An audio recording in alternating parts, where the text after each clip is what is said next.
Material, the philosophy of greed. White is solid, but black seems to have a nice active position. If black's c-pawn were on c6, they wouldn't have any problems at all.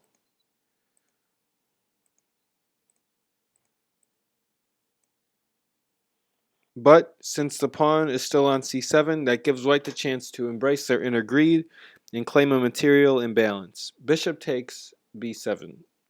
Taking this pawn does a number of useful things. It gives white endgame odds, annoying for black since the more pieces the material challenge side trades, the closer to a pawn up endgame victory white gets. It also creates a hole on c6, which allows white to grab control of the central light squares along the h1 a8 diagonal.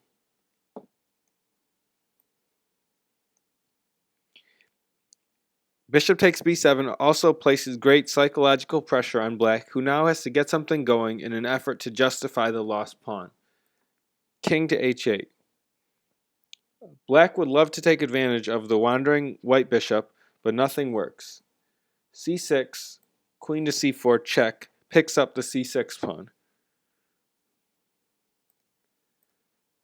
Bishop g4, attempting to skewer the queen and pick up the rook, doesn't work because white can play f3, or they can play queen to c4 check, king h8,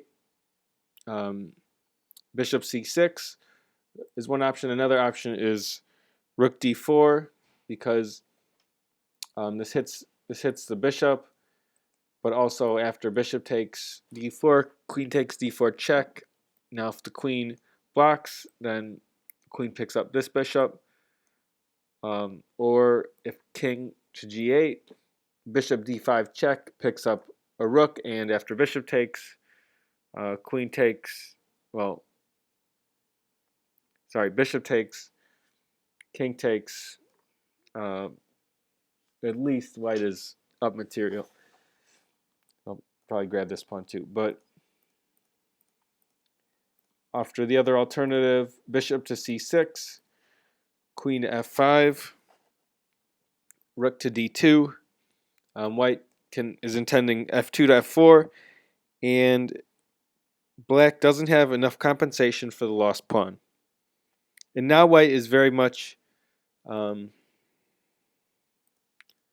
so the main variation we're looking at is king h8, and now white is very much on top after both bishop g2, a reset that can be played if white suddenly freaks out a bit and decides that their bishop is too far from home, or they can play queen to c4, making new light square inroads.